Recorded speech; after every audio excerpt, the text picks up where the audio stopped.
انتقال ہو رہا تھا، نوجوان لڑکے کا انتقال ہو رہا تھا. اصحاب مصطفیٰ صلی اللہ علیہ وآلہ وسلم اس کے سرانے جلوگر تھے اور کلمے کی تلقین کر رہے تھے، لیکن اس کی زبان پہ کلمہ نہیں آ رہا تھا. تو صحابہ کرام نے ایک بندے کو اللہ کے رسول صلی اللہ علیہ وآلہ وسلم کی بارگاہ میں بھیجا اور کہا کہ حضور سے پوچھو کہ اس کی زبان پہ کلمہ کیوں نہیں آ رہا ہے. تو اللہ کے رسول تشریف لائے اور میرے آقا علیہ السلام نے کلمے کی تلقین کی. تو اس جوان نے کہا یا رسول اللہ میری زبان پہ کلمہ نہیں آ رہا، میری زبان پہ کلمہ، میں اس کی طاقت نہیں رکھتا کہ کلمہ پڑھوں. تو اللہ کے حبیب علیہ السلام نے پھر فرمایا کیا اس کی ماں حیات ہے؟ تو لوگوں نے کہا ہاں. تو کہا بلا اس کو. اس کی ماں کو بلایا تو پوچھا کہ تو اس سے راضی ہے کہ ناراض ہے؟ اس کی ماں نے کہا کہ میں اس سے ناراض ہوں. تو آقا کریم صلی اللہ علیہ وآلہ وسلم نے فرمایا اگر میں آگ جلاؤں اور تیرے بیٹے کو اس میں زندہ ڈالنے کی بات کروں تو بول کیا تو اس کو معاف نہیں کرے گی؟ اس کی یا رسول اللہ میں بالکل معاف کر دوں گی. تو فرمایا پھر معاف کر دے مجھے اور اللہ کو گواہ بنا کر. اس خاتون نے کہا کہ میں نے آپ کو اور اللہ کو گواہ بنا کر کے اپنے بیٹے کی غلطی کو معاف کر دیا. ادھر اس کی ماں نے اس کو معاف کیا. آقا نے فرمایا کلمہ پڑھ، تو اس نے کلمہ پڑھا لا الہ الا اللہ محمد الرسول اللہ، اور اس کی روح نکل گئی. اللہ کے حبیب علیہ السلام نے فرمایا اللہ نے میرے صدقے اس کو جنت عطا فرما دی. اس سے پتہ چلا کہ جو ماں باپ کا دل دکھاتے ہیں ان کی زبان پہ مرتے وقت تک کلمہ نہیں آئے گا، وہ کلمہ پڑھنے کی قدرت نہیں رکھیں گے، طاقت نہیں رکھیں گے. آج بہت سے لوگ جب گھر کے باہر نکلتے ہیں تو ان کی گفتگو اتنی میٹھی، اتنی خوبصورت، ایسے بنا بنا کے الفاظ بولیں گے، اور جب گھر میں جائیں گے تو ماں باپ کا دل چھل نہیں کرتے، ماں باپ کا دل دکھاتے ہیں. یاد رکھیے جس سے ماں باپ ناراض ہیں، کلمہ تو اپنی جگہ. بہت سارے لوگ ایسے کہ جو مسلمان مرتے ہیں لیکن کلمہ نہیں آتا، ان کی زبان پہ نہیں آتا، پھر بھی مسلمان مرتے ہیں. لیکن جو ماں باپ کو ستاتے ہیں، ڈر ہے کہ وہ مریں گے تو کافر ہو کے مریں گے، اس لیے ماں باپ کا دل نہ دکھاؤ. نمبر 2 یہ بھی سن لیں کہ جو لوگ غسل جنابت میں ٹال مٹول کرتے ہیں، دیر سے کرتے ہیں غسل جنابت، ڈر ہے کہ جب وہ مریں گے تو کافر ہو کے مریں گے. اسی طرح سے جو لوگ اذان کی آواز سن کر کے دنیا کی باتیں کرتے ہیں، بک بک کرتے ہیں، چپ نہیں ہوتے اذان کی آواز سن کر، اس کا جواب نہیں دیتے، بے توجہی کرتے ہیں. حدیث پاک میں آتا ہے کہ ڈر ہے کہ مریں گے تو کافر ہو کر مریں گے. اس لیے اذان کی آواز سنو، پہلی مرتبہ جو اذان کی آواز کان میں چپ ہو جاؤ، خاموش ہو جاؤ. کتنی بھی اہم بات چل رہی ہو چھوڑ دو وہیں پر، اس کا پہلے جواب دے دو. اذان 2 سے 3 منٹ کے اندر ہو جاتی ہے. اگر 2-3 منٹ کوئی بات ہم روک لیتے ہیں، رک جاتے ہیں، تو آخر کون سا ہمارا نقصان ہوتا ہے؟ اذان کی ناقدری مت کیجیے. اذان کا جواب دینا تاکیدی سنتوں میں سے ایک سنت ہے. بعض فقہا نے تو اس کو واجب تک قرار دیا ہے. لیکن میں دیکھ رہا ہوں کہ دنیا دار تو دنیا دار، مجرم لوگ تو مجرم لوگ، دیندار طبقے کو بھی دیکھتا ہوں کہ مسجد میں بیٹھ کر اذان سنتے ہیں لیکن ان کی زبان بک بک کر رہی ہوتی ہے، اس کا جواب نہیں دیتے. مجھے یہاں پر ایک بات یاد آئی. مغل بادشاہوں میں ایک بادشاہ ہے جس کو دنیا ہمایوں کے نام سے جانتی ہے.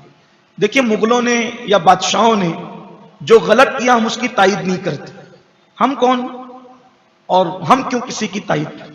لیکن اگر بادشاہوں نے کچھ اچھا کیا ہے تو اس کا تذکرہ ہونا چاہیے.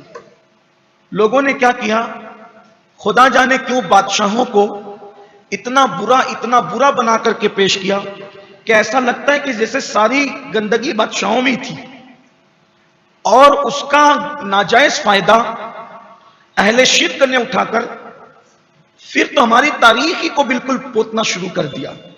اسی لیے میں نے کل لوگوں سے کہا غیروں سے سنا تم نے، غیروں سے کہا تم نے، کچھ ہم سے کہا ہوتا، کچھ ہم سے سنا ہوتا. اپنی تاریخ اپنے علماء سے سنو، اپنی تاریخ اپنی کتابوں میں پڑھو. فلم دیکھ کر اور سیریل دیکھ کر اسلامی تاریخ کو سمجھنے کی ضرورت نہیں ہے. ہمایوں بادشاہ تھا، ہمایوں کی عادت تھی کہ اگر اذان ہوتی، اذان کی آواز ان کے کان میں پہنچتی تو ہمایوں جہاں ہوتے، اگر جا رہے ہوتے تو وہیں کھڑے ہو جاتے. ہمایوں کی عادت تھی، بادشاہ ہو کر اس کو اذان کا اتنا خیال تھا، اگر وہ کہیں جا رہے اور اذان کی آواز ہے تو وہیں رک جائیں، اور جب تک اذان مکمل نہ ہو جائے اور اذان کا جواب نہ دے لے وہ آگے نہیں بڑھتے تھے. اللہ کی شان ہے، جو اللہ کے ذکر کی تعظیم کرے پھر قدرت اس کو رسوا تھوڑی کرتی. ایک بشر حافی اگر بسم اللہ کو اٹھا کر کے بلندی پہ رکھ دے تو اس سے ان کو ولایت مل جاتی ہے. اللہ کے ذکر کی بڑی شان ہے. اور ایک بات یاد رکھنا، اگر کوئی ذکر بہت زیادہ نہیں کرتا اپنی جگہ، لیکن ذکر کم کرتا ہے مگر ذکر اللہ کا ادب زیادہ کرتا ہے، تو بہت سی چیزیں ایسی ہیں کہ درجنوں سال کی، ہزاروں سال کی نفل عبادتوں سے جو مرتبے نہیں ملتے وہ ادب اور تعظیم کی وجہ سے ملا کرتے. ادب کا بہت بڑا مقام ہے. تو ہمایوں کی عادت تھی کہ وہ اذان کو کبھی بھولتے نہیں تھے اور اذان کے کبھی اس پہ بے توجہ ہی نہیں کرتے تھے. ایک دن ایسا ہوا کہ وہ اپنے محل کا زینہ اتر رہے تھے. محل کا زینہ اتر رہے تھے، ان کے ہاتھ میں عصا تھا. مومن کے لیے اللہ کے رسول علیہ السلام فرماتے ہیں مومن کے ہاتھ میں جب عصا ہوتا ہے تو شیطان اس کے قریب نہیں آتا. عصا کی بھی بڑی فضیلت ہے، اس لیے اس دور میں علماء، بادشاہ، سادات، صلحاء اپنے ہاتھوں میں عصا رکھتے تھے. اب لوگ مجبوری کی بنیاد پہ رکھتے ہیں، لوگ اس وقت تو سنت کی وجہ سے رکھتے. میں تو کہتا ہوں کہ اس سنت کو بھی زندہ کیا جائے. عصا رکھو اپنے پاس، لکڑی کا نہیں، اسٹیل کا رکھو کیونکہ حضور کی سنت ہے. لوہے کا رکھو، حضور کی سنت ہے. اور آقا علیہ السلام فرماتے ہیں کہ عصا جس مومن کے پاس اس سے شیطان دور بھاگتا ہے. عصا کی بڑی برکت ہے. ہر نبی نے عصا رکھا، کوئی نبی ایسا نہیں ہوا کہ جس کے پاس عصا نہ ہو. ہم بہت ساری سنتوں کو مس کر لیں، یہ سنت بھی جوانی میں، سفر میں تو خاص رکھو عصا اپنے پاس. رسول اللہ کی سنت، اور اللہ کے رسول علیہ السلام نے فرمایا من تمسک بسنتی عند فساد امتی فلہ اجر 100 شہید، کہ جب میری سنت مٹ رہی ہو اس وقت جو میری سنت کو زندہ کرے گا اللہ تعالیٰ اس کو 100 شہیدوں کا ثواب عطا فرمائے.